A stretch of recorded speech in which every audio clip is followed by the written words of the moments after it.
Olá pessoal, como vocês estão? Espero que estejam todos bem.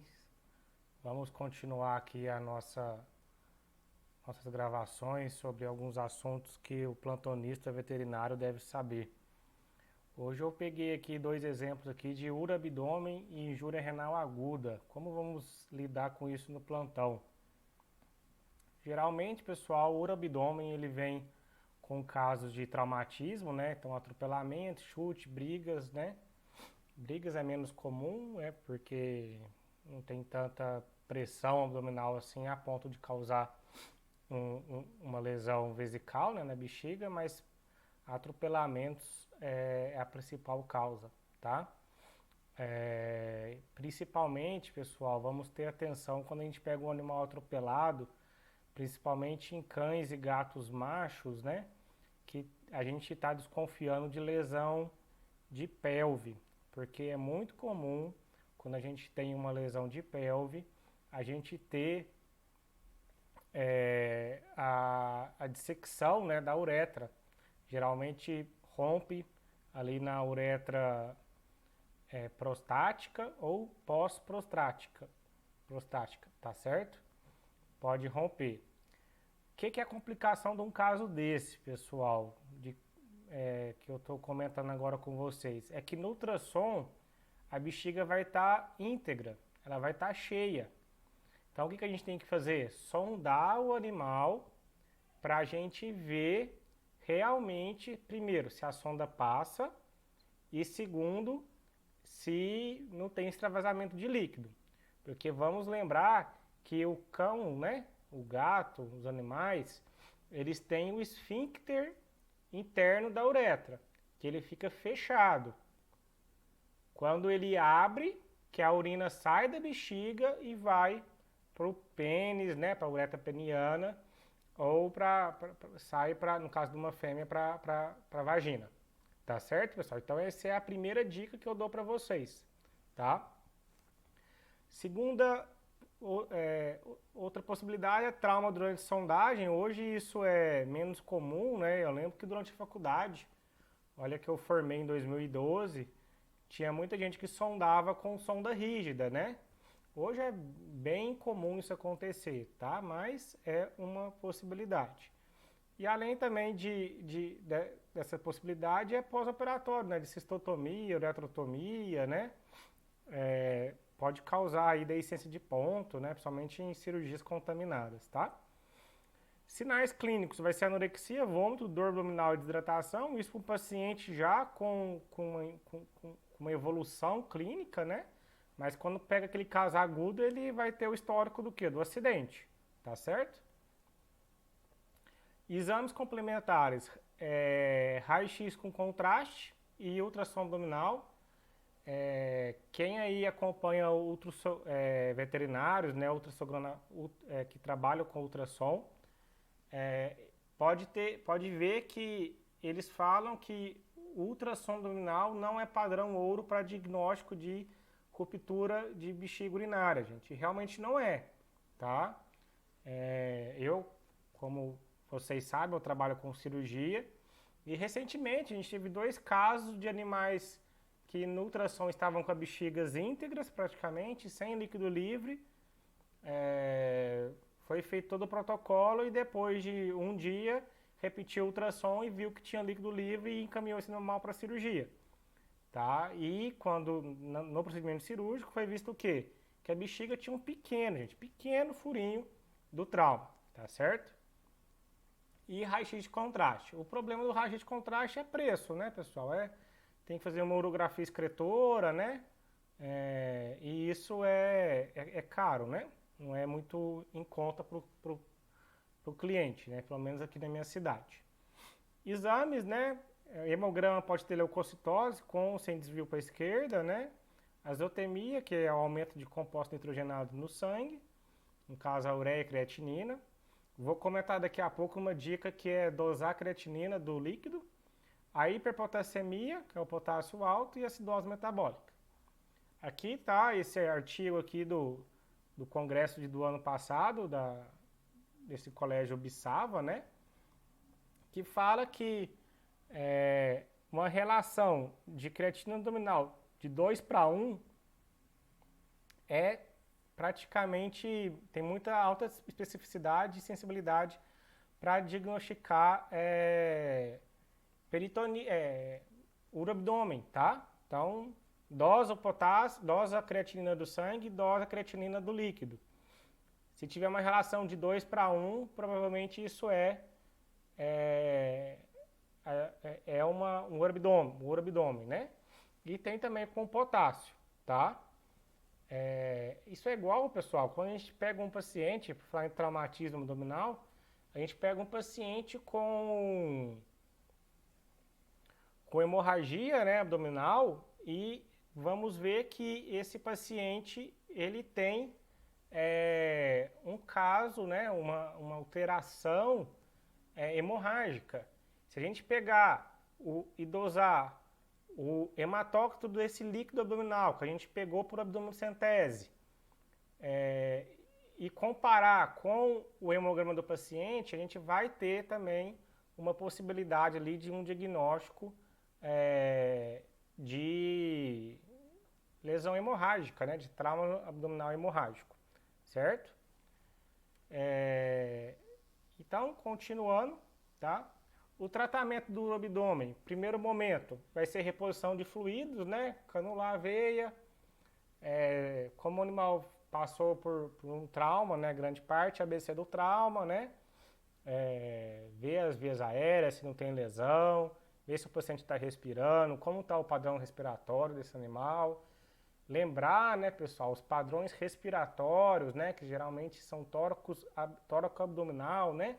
Então, se esse animal está com uma respiração mais abdominal, vamos pensar aí numa hérnia também, né? Se esse animal está com uma respiração curta, né? Mesmo que seja uma respiração tóraco-abdominal, mas uma respiração no que o tempo de inspiração e expiração é curto, ou seja, o animal fica com pouca, né?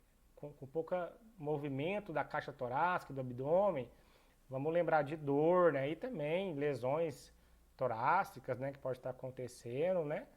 E circulação, ver se está tudo bem, né? Com esse animal, ver pressão arterial, se não está com hipotensão, tá certo? Tudo isso. Eu comentei com vocês que o uroabdômen predispõe o animal a ter hipercalemia, né? Naquela aula do manejo clínico do paciente obstruído, né? Eu também falei com vocês que a gente deve evitar, né, a hiperpotassemia. Mas como, né, Felipe? Como que a gente faz isso, né? A gente faz isso de uma forma muito simples, que é pegando, né, glicose, 1 ml por quilo, e faz endovenoso, tá certo, pessoal? Por que isso? Porque a glicose, quando ela vai entrar no meio intracelular, ela leva um potássio para dentro da célula. Então ela tira esse potássio do vaso sanguíneo e leva para dentro da célula. E com isso a gente está fazendo o quê? Evitando o quadro de hiperpotassemia. Por que devemos antecipar essa ação, pessoal? Porque esse paciente vai ser anestesiado, é igual o gatinho obstruído. Ele vai ser anestesiado. Então, se a gente vai anestesiar um paciente, principalmente quando é uroabdômen, tem que lavar muito bem esse abdômen, que a gente tem que pegar esse abdômen e explorar ele cirurgicamente, né? E demora tudo isso, a gente tem que ter uma qualidade anestésica e evitar risco anestésico de perder esse paciente. E por isso é bom a gente fazer essa ação. Se tiver disponível insulina, eu não coloquei aqui, pessoal, mas de preferência insulina NPH, tá? Não precisa trabalhar com insulina regular para isso não, na minha opinião, tá? E se o potássio, se você dosou o potássio e ele estiver muito alto, uma medida protetiva para o coração do paciente é fazer gluconato de cálcio, tá bom? Que vai estabilizar ali o batimento do coraçãozinho dele. Como eu falei, né, esse paciente vai passar por uma cirurgia, essa cirurgia vai ser demorada, o bom cirurgião, ele já vai agir de forma corretiva, né, Ele não vai querer, não vou lavar esse abdômen não, eu vou deixar isso aqui, vou só suturar aqui a bexiga, tá bom, seca aqui a urina e tá bom. Mas não, pessoal, a gente deve lavar esse abdômen para tirar, né, esses compostos nitrogenados, para evitar uma peritonite química causada pela uremia, né? E geralmente a gente indica lavar com 200 a 300 ml de solução Ringer lactato aquecida. Então isso é importante, pessoal, para você que é plantonista aí de hospital veterinário, de clínica veterinária, pegou um paciente com qualquer alteração, que seja, vamos supor, um animal com abdômen, um paciente séptico, que está com lesão intestinal, que vai operar aí de dilatação vulvogástrica, que vai operar de intuscepção, de de piometra rompida, qualquer alteração, pessoal, que causa peritonite posterior, fique atento a isso, pessoal. Na hora de passar o orçamento lá para o seu cliente, lembra, o cirurgião vai ter que lavar esse abdômen. Vamos colocar aqui já o preço do frasco de soro, porque eu não sei o valor que vocês cobram, né, mas hoje um frasco de Ringer lactato está custando aí R$ 4,70, R$ 4,80 mais ou menos no mercado. Colocando aí no mínimo aí 100% de lucro, cada um sabe aonde a corda aperta, né, pessoal? Eu vou dar uma suposição aqui, você vai vender esse frasco aí a quase R$ 10. Se você passa um orçamento para o proprietário, esquece de colocar esse frasco de soro aí. O animal pesa, sei lá, 10 quilos, tem que lavar com 2 litros, com 4 frascos de soro é R$ 40 a mais. Tem proprietário que vai falar na sua cabeça depois, né? Aí a culpa vai ser de quem? Do plantonista, né? Vai ter essa culpinha aí, então vamos ter atenção, pessoal. Então sempre, dica, lava o abdômen. E durante a cirurgia, após a estabilização do quadro, né, ABC do trauma, tudo isso faz a estabilização do paciente, vai ser feita a estabilização do paciente e você encaminha ele para a cirurgia. Esqueci de comentar, pessoal, deixei para agora, só para a gente relembrar, né, aquelas alterações, aqueles nomes, né, que a gente às vezes não prestou muita atenção na faculdade. O que é a azotemia, né? A azotemia é aumento de concentração de compostos nitrogenados no sangue, que é a ureia e creatinina. Então a gente vai ter a azotemia pré-renal, vamos supor, um paciente desidratado. Ele vai ter uma creatinina alta por hipotensão, por exemplo. Renal, um cachorrinho, uma cadela com piometra. Ela vai ter uma alteração, uma azotemia renal, né? Que o problema está lá, né? A glomerulonefrite, né? Que a gente aprende assim, está lá dentro do rim, né? Causando isso, né? É igual a Ehrlichia também, né? Ehrlichia acontece bastante, leishmaniose, né? Muita azotemia renal. E pós-renal é esse quadro aqui que a gente está simulando agora, né? Que está falando agora, que é que a drenagem dessa urina está comprometida, tá? Então pode ser um cálculo ureteral, pode ser um cálculo vesical que está causando obstrução, pode ser um cálculo uretral, pode ser uma ruptura, tá? Tudo isso. E a uremia vai ser a manifestação clínica da azotemia, tá? Então vai ser aquelas lesões que o paciente tem ulceração, desidratação, vômito, anorexia, tá? Enterite hemorrágica, né? Aqueles pacientes com doença renal crônica, que fica com as fezes enegrecidas, tá? Tudo isso, tá bom? Só pra gente lembrar mesmo. Então, essa elevação abrupta, né, da ureia e creatinina é a azotemia. Então, agora a gente vai entrar no outro assunto, que é a injúria renal aguda, que o primeiro fato que a gente deve fazer é diferenciar a doença renal aguda da crônica. Eu coloquei lá no nosso Instagram um quadrinho básico de diferenciação, tá? Então vai lá, olha, que lá tem uma colinha para vocês verem como que a gente diferencia a doença renal aguda da crônica.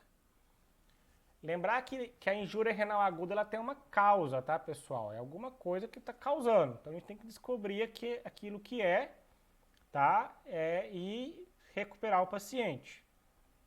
Aqui a gente tem um exemplo de um cachorro que foi internado com leptospirose. Aí teve todos os sinais clínicos. E aqui um resumo, né, que está nas edições antigas do Nelson e Couto, as possíveis causas, né? Então a gente tem aqui sepse, anestesia, trauma, né? Uma coisa muito importante, pessoal, a creatinina, ela é produzida pela musculatura ali, né? Então, um paciente que sofreu um traumatismo, uma pancada muito grande, ele vai ter um aumento de creatinina. Aí vem pensar fora da caixa, tá? Será que é esse aumento de creatinina? Lógico, não vai ser um aumento muito grande, mas provavelmente vai sair ali do limite ali. Será que isso não é por conta da lesão muscular? Então, o que você tem que fazer?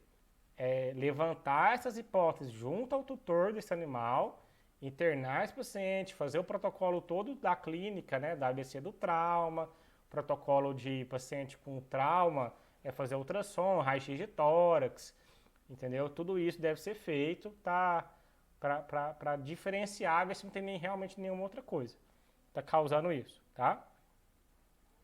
O choque, né, as nefrites por leptospirose, borreliose, tá? Eu coloquei aqui outra causa, né, erliquiose, acidente de cobra, né, picada de cobra, piometra, pancreatite. Aqui na nossa região é muito comum erlíquia, né, e piometra, né, acho que é a principal causa aqui, que pelo menos na minha rotina é essa, né. E como que acontece, né, pessoal? Como é que o paciente, ou ele recupera, ou ele vai ter ali uma estrelinha a mais, vamos dizer ali, para ter doença renal crônica ao longo da vida, né? Eu me recordo até hoje só de um paciente que chegou num quadro de injúria renal aguda por piometra e a creatinina dela continuou alta, sabe? Tava tudo normal, mas a creatina dela não abaixou. Era uma cachorra grande que demorou muito para fazer cirurgia nela, sabe? E útero muito grande, aquelas piometras fechadas, sabe? Que precisa de duas pessoas ali entrar na cirurgia para segurar o útero ali para não romper aquilo ali no meio da cirurgia. Então, voltando aqui, né? A gente tem a isquemia, né? A lesão por toxinas aqui. Essas toxinas a gente pode ler como toxinas, como imunocomplexos, tá, pessoal? Vai ter a fase latente da doença, a indução, que vai causar uma lesão celular. E isso vai se manter, né? Ou o paciente vai recuperar, tá? Podendo ter uma lesão, uma função normal do rim, ou vai ter ali uma possível depois doença renal crônica, ou durante o tratamento ele pode, as lesões urêmicas, né, e pela azotemia, pode levar esse animal a óbito, infelizmente, tá certo? Aqui a gente tem uma classificação, tá, desse grupo de estudo IRIS, vocês encontram isso na internet, de classificação de 1 a 5, tá, da lesão, do grau de lesão renal, tá? E pegamos um paciente com suspeita de lesão renal aguda. O que a gente vai fazer de exame nele? Eu recomendo fazer hemograma, função renal completa, urinálise, né? Até a urinálise vai diferenciar para a gente também de doença renal crônica. Ultrassom para investigar uma causa e ver o tamanho desse rim, né? Se não está com uma hidronefrose também, tudo isso. O potássio, se tiver condição, dosar, tá? Lembrar que o potássio é mais comum aumentar geralmente ou na obstrução urinária ou na doença renal crônica, tá? O fósforo, tá? Geralmente a hiperfosfatemia ela pode acontecer, mas também é mais comum na doença renal crônica, tá? E na hemogasometria vai ter acidose, tá? Então, pessoal, só lembra que o fósforo aqui, na injúria renal aguda, ele pode estar aumentado, mas é bem mais comum estar aumentado na lesão, na doença renal crônica.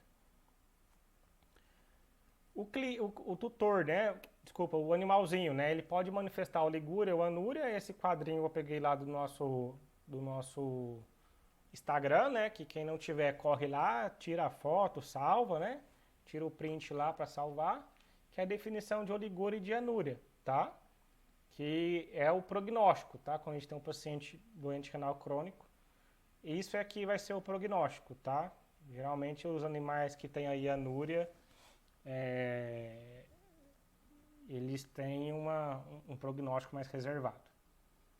O tratamento é resolver a causa, né? Tirar essa causa, né? Geralmente tem muita causa também que pode ser hidratação, desidratação, por exemplo.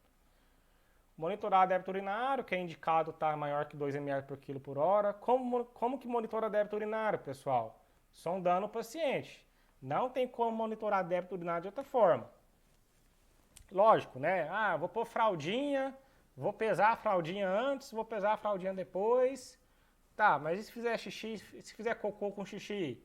Como é que vai ficar, né? Vai ter influência, né? Ah, vou pesar o tapetinho higiênico. Se o cachorro vomitar, se o cachorro fazer cocô também, entendeu? Então, tudo isso, pessoal, são outras formas, mas a melhor, né, a mais fidedigna é você realmente colocar, né, a sonda no animal e estar monitorando por ali. Monitorar potássio, lembrar que potássio é cardiotóxico, tá? Então, a gente tem que evitar isso aí. Se o paciente tiver com fósforo alto, hidróxido de alumínio, que é quelante. Diurético somente se tiver com anúria, tá? Geralmente eu prefiro fazer dopamina no paciente com anúria ou oligúria. A gente põe aí uma taxa de infusão de 5 microgramas por quilo por minuto, aí, põe aí 8 a 12 horas, tá? E avalia a produção urinária, tá? Que geralmente tem bons resultados, tá? E às vezes associa aí uma dopamina com uma dose de furosemida, tá? É uma opção também. Prognóstico, igual eu falei, né? Se o animal está com anúria ou oligúria, tá? Geralmente com anúria é pior o prognóstico. Tempo de evolução, né? Muito complicado, né? Aqueles tutores que trazem o paciente ali 5 dias sem comer, 8 dias sem comer, né? Pensando praticamente em fêmeas com piometra, né? A gente tem bastante complicação com isso aí. Disponibilidade de tratamento, não tem como tratar um animal desse fora do ambiente hospitalar ou de uma clínica 24 horas. E exames, né, pessoal? A gente tem que acompanhar tudo por exames. Isso aí entra também na disponibilidade do tutor, né? Então, arcando financeiramente com isso. E para a gente ter uma qualidade de tratamento. Tá? É isso, pessoal, que eu queria falar com vocês hoje. Muito obrigado pela atenção que vocês me deram aqui. Eu agradeço a todos vocês e qualquer dúvida, pessoal, estamos à disposição. Envie esse vídeo para os seus amigos. E até mais, pessoal. Um abraço.